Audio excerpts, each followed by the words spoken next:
on se retrouve aujourd'hui pour une nouvelle vidéo où je vais vous expliquer un petit peu comment j'ai réussi un petit peu à améliorer mon anglais malgré le fait que j'ai pas été très longtemps à la fois aux États-Unis que en Suisse. Comme je vous l'avais expliqué, je suis restée 2 mois et demi aux États-Unis, donc j'ai pas vraiment eu le temps d'améliorer grand-chose, même si c'est vrai que j'ai eu un peu plus de bonnes bases. Voilà. Et puis en Suisse, vu que les enfants parlaient français, c'était un petit peu compliqué aussi de parler anglais. Donc je parlais anglais avec les parents, mais bon, on faisait un peu du franglais, c'était pas vraiment de l'anglais pur. Quand il y avait des mots que je savais pas dire, je le disais en français au cas où ils savaient le dire. Enfin, ils le connaissaient. Donc voilà. Donc, euh, Ce que j'avais fait avant de partir, j'avais installé, donc avant de partir aux États-Unis, j'avais installé l'application Duolingo. Donc c'est une super application pour réapprendre toutes les bases. En fait, vous mettez le niveau que vous avez déjà. Donc vous avez des débutants, intermédiaires et experts.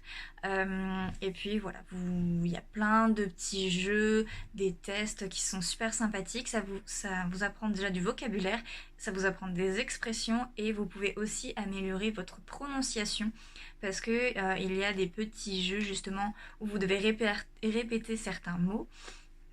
Voilà. Ce que j'avais fait aussi, c'est que j'avais acheté déjà un petit dictionnaire anglais-français pour m'aider sur certains mots. Parce que voilà, admettons que j'ai pas internet, comment je fais? Voilà, donc j'avais acheté ce petit dictionnaire donc chez Larousse, un petit dictionnaire de poche, donc c'est toujours pratique. Donc c'est un peu lourd si vous prenez un petit sac à main, un petit sac à dos, mais bon, ça dépanne toujours. Et ce petit livret là où c'était principalement des expressions, par exemple quand vous êtes perdu, quand vous allez à l'hôtel, tout ça. Il est plutôt bien fait. Il y a aussi du vocabulaire dedans. Enfin bref, il y a plein de choses par thématique. Les bases, vous avez dans les transports, pour la nourriture, les boissons, les magasins, tout ça. Enfin bref, il y a plein de petits thèmes dedans et c'est super bien. Voilà. Quand je suis du coup allée aux États-Unis, donc on avait des crédits universitaires à valider. Et donc du coup, moi je m'étais inscrite dans une librairie où en fait tout au long de l'année il y avait des cours d'anglais donc pour 20 $ et on validait l'ensemble des crédits. J'étais trop choquée et j'étais trop contente à la fois. Et donc du coup il fallait commander des livres. Donc du coup voilà, donc je les ai gardés, les 2 livres. Donc pour l'instant je suis dans celui-ci parce que du coup je peux écrire au crayon de bois, enfin crayon de bois dedans. Voilà, donc c'est plein d'exercices. À la fin vous avez donc les réponses et puis vous avez aussi des petites choses de grammaire, comment utiliser les verbes, tout ça, les conjugaisons. Il est vraiment super bien fait. Je l'aime beaucoup. Vous avez aussi des petits exercices de compréhension orale avec les QR codes ici. C'est super bien. Franchement, il est très bien fait. Voilà, bon, j'avance petit à petit dedans. C'est un peu compliqué avec le confinement, mais bon. Et donc, on a le deuxième ici. Donc, il est en matière vraiment manuel d'école. Du coup, on peut pas écrire dedans. Et j'ai pas vraiment regardé, mais j'ai l'impression qu'il y a plus ou moins les mêmes exercices. Donc, du coup, je verrai si celui-là je le fais ou pas. On verra. Et la chose qui est super bien à faire, c'est de prendre un cahier comme ça ou un bloc et vous notez tous les mots, nouvelles expressions que vous ne connaissez pas et que vous voulez apprendre. Moi, ce que j'ai fait dans ce petit notebook, c'est que j'ai mis aussi tout ce qui était grammaire, enfin pas que vocabulaire, conjugaison.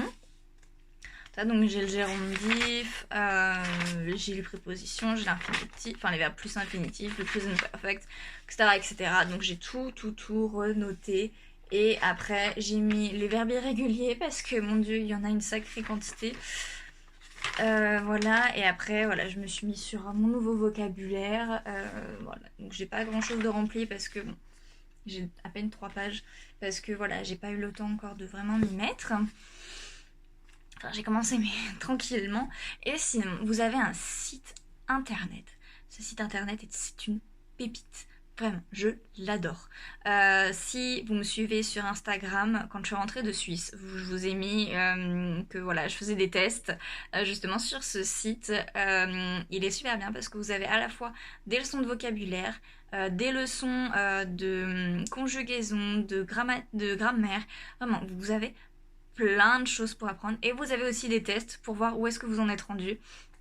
Moi, en gros, j'ai un niveau début de lycée, en gros, pour l'instant. Bon, bah, c'est pas suffisant pour que je puisse faire ce que je veux faire par la suite. Donc, du coup, le site, c'est Anglais Facile. Voilà, donc vous tapez anglais facile dans Google et puis vous avez une ribambelle de tests.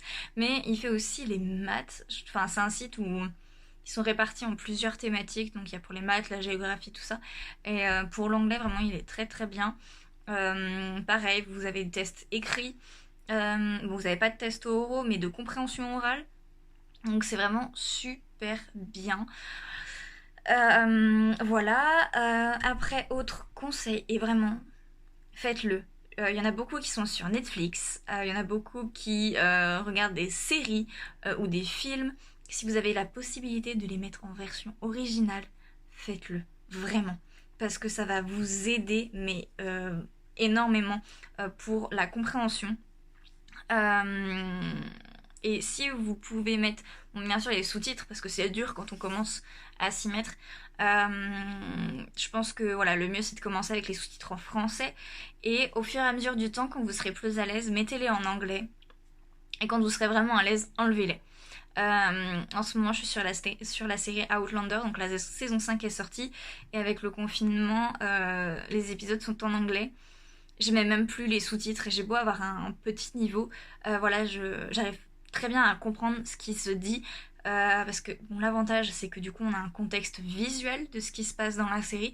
Donc du coup ça nous permet voilà, de comprendre, même s'il y a des mots de vocabulaire qu'on comprend pas, de pouvoir se mettre dedans, de comprendre ce qui se passe, de comprendre ce qui se dit. Et voilà, donc vraiment toutes les clés en main sont là, c'est-à-dire essayer d'acheter des livres d'anglais pour travailler à l'écrit, acheter des dictionnaires, des livres d'expression, faire un cahier pour le vocabulaire, donc anglais facile pour s'entraîner, faire des tests, et Netflix ou les séries en version originale. Vraiment, c'est super important si vous voulez vous améliorer et aussi pouvoir partir à l'étranger parce que mine de rien bah, l'anglais tout le monde le parle quasiment et si vous partez ne serait-ce qu'en vacances et que vous arrivez devant la personne vous savez pas quoi lui dire bah comment faire quoi. Enfin si voilà vous allez au restaurant vous regardez la carte que vous comprenez absolument pas ce qui se dit, bon il y a Google Traduction aussi mais c'est quand même mieux d'avoir des bonnes bases. Moi je sais que quand je suis arrivée aux États-Unis j'ai fait mon premier resto, j'étais qu'est-ce que je prends? Du coup, j'ai pris un truc que je. Enfin, bon, c'était des spaghettis, donc bah, des spaghettis, ça c'est toutes les langues. Mais voilà, et puis après, au fur et à mesure, au final, je me suis découvert à découvrir plein de choses, et du coup, enfin, rien qu'avec ce vocabulaire-là, déjà, c'était super bien. Donc voilà, vraiment, le vocabulaire et les expressions un peu de tous les jours. Voilà, c'est des choses qui vont vous aider et du coup bah, pouvoir aussi commencer une expérience d'au pair parce qu'il faut quand même donc, faut pas un énorme niveau, faut pas déjà être bilingue mais faut avoir des petites bases. Enfin, moi quand j'avais fait les tests, voilà, donc le premier test que j'ai fait, on m'a pas accepté parce que bah, soi-disant j'avais pas le niveau mais parce que juste je me suis trompée sur deux mots, deux petits mots, voilà, c'était ridicule. Enfin, c'est plus sur la prononciation. C'est pareil, si vous pouvez avoir des contacts avec des personnes qui parlent anglais, c'est le top. Euh, voilà, si vous n'avez pas du vocabulaire, alors vous êtes là. Comment on dit ça? C'est compliqué, vous voyez.